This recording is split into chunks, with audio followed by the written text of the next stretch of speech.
If you somehow don't already know, Stewie2K has replaced Taco on the SK lineup.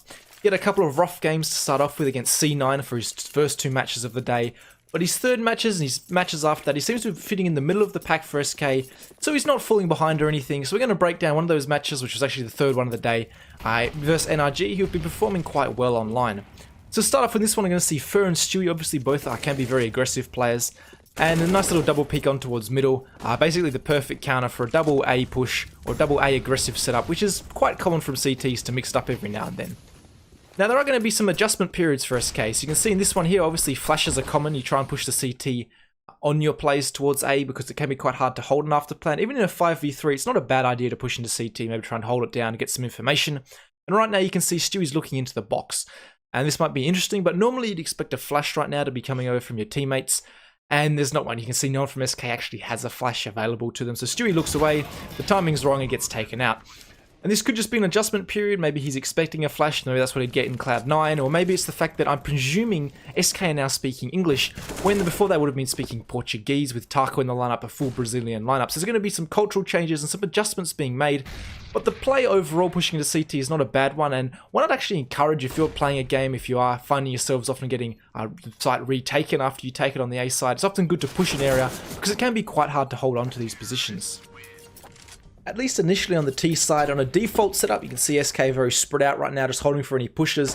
Stewie seems to have taken over Taco's role, or where Taco would often play, which is towards the B apartments area. He's not with coldzera as much as Taco was. I don't know if this is a personal preference. Fallen seems to be playing a little bit more with Cold on the T side. That's just my initial interpretation, and of course, they haven't a whole lot of time to change what they're setting up. Stewie will still entry a lot in these takes, similar to what Taco would do, and he's obviously an upgrade in that regard as he is more skilled just mechanically, has better aim than Taco did. Another interesting move to point out is the fact that SK actually acquired the rights to use Sid as a logo from the Blue Sky Studios. Just for online matches, they're going to use the SK logo we all know for LAN matches. So I don't know if that's just something to show maybe that online matches aren't as important, so they're just acquiring Sid, maybe to try and relax the players, but I'm not sure. Let me know if you think that's going to have some kind of mental presence on the players, maybe make them feel more relaxed. But that's just a little side note going into this one. So Stewie's going to enter on this B split. Obviously, they have the two players coming up middle, and then the two players there. Very standard kind of B split in this one. And Stewie, very similar to what Taco would do, is going to send himself in. As I said already, though, he's probably going to be more effective at this than Stewie if he continues this role, because obviously he's a better fragger. An important thing to note right now is after that entry is he jumps onto this barrel right now. And normally what you do in a B take, if all your players came through apartments, is you want to just start streaming down these alleyways here, clearing out the site behind all these pillars. But because it's a B split, he can be very confident that like no one's in the middle of the site here. The bench player probably would have already been spotted, or he's actually already killed him in this round.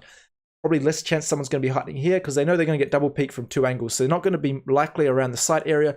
So Stewie straight away jumps onto the barrel and just cuts off the rotations instantly, which is a small adjustment, which you probably wouldn't do if you're playing all the way through the B apps, as I said. But because it's a B split, this is a small adjustment and a great way to catch the players off guard in a split and then rotating into the site. That's a great little adjustment right there. And yeah, just something to think about depending on how your team takes the site. The difference between Stewie and Taco would be something like this. A peek, a very aggressive, very confident peek at the start of a round. You see he just completely takes out Daps and starts to open this one up. So that's maybe a difference, something they can experiment with a little bit, is more aggressive peeks in the middle with Fur. All these different players are showing their presence everywhere on the map.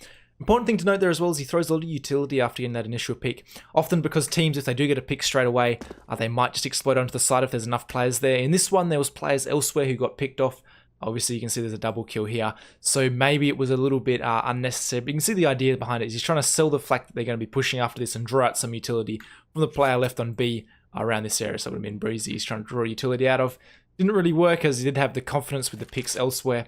But you can see the idea behind it. Maybe something you can try. If you're in a team environment, this is often a good one to try, especially when you know you're going to hit that site. You can see the SK. I had the idea they're going to hit the B site anyway initially.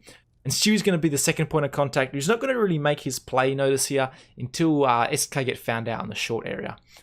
So you can see as Breezy gets contact. This is when Stewie's going to move. You see he's still not really, he's just clearing out a little bit. He's not really getting too aggressive out there towards the apartments area. And we'll just fast forward this a little bit. As soon as this contact comes in, you see that's when Stewie starts to move, throws his Molotov, jumps across, just misses the kill. Cold does cold things and gets two nice kills. Now, important thing to know is Stewie knows his angles when he's moving through the site. And this just comes with experience and playing the game a lot. But when he's moving through the site trying to creep up, notice he doesn't expose himself to window or any other rotation positions. when trying to move up here. He kind of comes in here, clears out some angles, and just peeking. And you just notice the way this is just a very standard stuff, but a good thing to note is when players, how they have their crosshair placement and stuff. And Stewie does it very well in this particular round.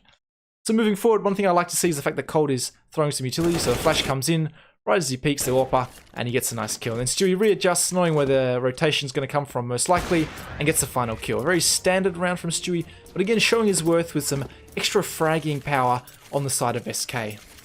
Overall, the T side actually wasn't too bad from Stewie. So he ends up being one of the higher fraggers, along with Cold. They both finished with 14 frags. But the CT side of where things start to get a little bit interesting, SK have really mixed everything up. We'll talk about that in a second. But again, we're going to see a few more communication issues here. You see Stewie runs this way, and he runs this way. And what SK are doing here is they're going for the very standard mid control, which they do very often. And I'll explain in a little bit. So you can see right now, that's a very rushed flash. Stewie's kind of running to the side, and you see it's not really going to hit its mark. It's going to crash into the blue wall there on the side of mid. So how this take would normally work is, in the old iteration, we'd normally have Fur. He's the same as usual. He's always first out there, very aggressive player. Normally, however, this is Coldzera, who used to be the short player for SK, and they're both the two mid players. They're pushing up, and normally in Stewie's position is Fallen, and he normally throws a double flash up middle, and his teammates peek the wall in timing with this. Obviously, Stewie's late, because again, I presume there was communication issues. Again, they're speaking English, I presume, and not Portuguese like they used to. So you can see Stewie's very late. They still get the kill because they're so good, but you can see the flash is a beautiful team flash. Fallen's full white, and Stewie a little bit late in this one. So this is a little bit interesting. But you can see overall, the round ends up working okay for them.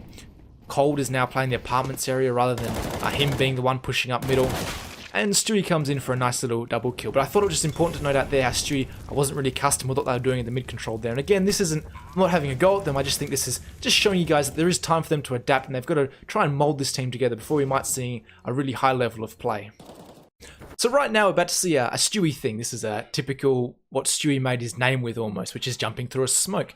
And this is something not even Fur would probably do normally. In an aggressive state like this, SK very normally, you'll see Furs come back towards middles. This takes come in. Fur's adjustment, he actually ran this way. He didn't run this way to try and get something done through the smoke. And this is how SK would normally play, or the old iteration of SK would play. Is they're very happy just to clear out underpass, clear out up middle, and be very comfortable in their retakes to retake the resite. Stewie, on the other hand, is played in a different system, and he's going to jump through here. And I'm not saying this is a bad play overall, and again, it is just adjustment time for SK, is he's going to jump through this smoke, and he's actually going to almost win them this round, being actually very different to what SK would normally do. So what he's done right now is he's going to delay a whole lot of time. And so Daps is playing the bomb, but Daps has to get off the bomb because of the play Stewie makes. So Stewie gets in here. They're not aware. He gets two nice frags. And you see, because Daps has to get off the bomb to kill him, it delays everything right now, and all the smokes are fading for NRG. So they have nowhere to move. They can't plant the bomb, because as soon as that happens, they know SK is just going to collapse onto them, and they're just going to lose the retake anyway. As I already pointed out, SK are very good at their retakes of the A side and Mirage. So as these smokes fade, it's all up to Stewie. He's the one that's made this happen, and he's wasted all this utility for NRG with a great flash through the smoke. And especially in a pug scenario, this is a great thing to do. This is something you can do in your solo queues, whatever you want to do, is just mix it up. Obviously, you'll probably get yelled at if it doesn't work out for you, but it's not a bad play overall, and if you are a player like Stewie, it can work out for you. So with that being said, they're going to be pretty comfortable in their retake in this one. I'm just going to fast forward it because people complain if I don't show the rest of the video or the rest of the clip. They want to know what happens. But you can see the players end up rotating in. SK, very standard SK kind of retake. They're going to win it. Very suspenseful. What's Bolt's going to do? Easy kill through the smoke. So you can see that one, Stewie with a different play, but one that ends up working really well for them, and actually probably ends up winning them the round. They probably could have won it with the retake anyway, so different systems, but they both work in the end. Now this isn't 100% about Stewie, but I thought I should talk about some of the CT positional changes that SK have made since Stewie's joined the lineup in their first couple of games. It's the fact that three players have seemed to just all swap positions. You see Coldzera now seems to be the solid or dedicated A player. Stewie is still playing around this A connector area. He's kind of like the rotator that plays in this area. Along with Fallen, they seem to rotate around depending on what they want to do. Obviously, Fallen's quite a mobile AWPer. He wants his space. You're going to have to give him space to make some plays. Along with Stewie, he's going to move around the connector or whatever happens in there. So these players seem to move around this area a little bit more. Cold seems to spend most of his time on the A site, ticket booth kind of thing. And then our Fur has come over towards short. Most of you probably remember I've made a couple of videos on it. As Fur was a very good connector player, probably one of the best in the world in my opinion. And he seems to have been moved over here to short, and Bolts has ended up with the dreaded B apartments area, which doesn't surprise me at all because he is, well, he's next in line after Taco, wasn't he? He was always next in line to take over this crappy position or take the crappy spots in the team. and he's going to have to deal with that. I think he's going to get given most of Taco's roles, if I'm being honest. So you can see Fallen and Stewie are still playing the same roles they were in SK, or in Stewie's case, he's still playing the same kind of role he was playing in C9. And Fallen's known to do this. If you remember at the Major where Fox filled in for them, Fox was in the AWP. Fallen's always very, he always seems to take the approach of making the new guy comfortable, trying to give him the best chance of succeeding. So if this stays long term, we'll see what adjustments Fallen decides, because he's always a man, he's always got some ideas, which is part of why SK has so much success, well, overall, just in general as a team. So really, basically what's happened is coldzera's taken Volt's spot, and Fur's taken coldzera's spot, and that's the 3-man rotation that's happened here, and obviously Bolts has taken Taco's spot. But overall, guys, that's all there is really to it. Maybe not as, from an individual perspective, maybe not as informative as you're used to from these POV ones. But I thought it'd be interesting just to talk about the changes in general, what I've noticed from SK on Mirage, obviously more in this one than any other map. But that's about it, guys. Thanks for the support from the patrons. This video is now actually in 60 FPS. I had to buy some 4G internet to upload at a higher frame rate, simply because my home internet is so bad, it will just I have no internet for about 6-7 hours if I decide to upload in 60 frames, or even in 30 frames, it'll just knock out my internet for a while. So thanks to them, you've got higher frame rates. So if you want to support me, make sure to check out the Patreon, follow me on Twitter or whatever, and of course subscribe if you haven't already.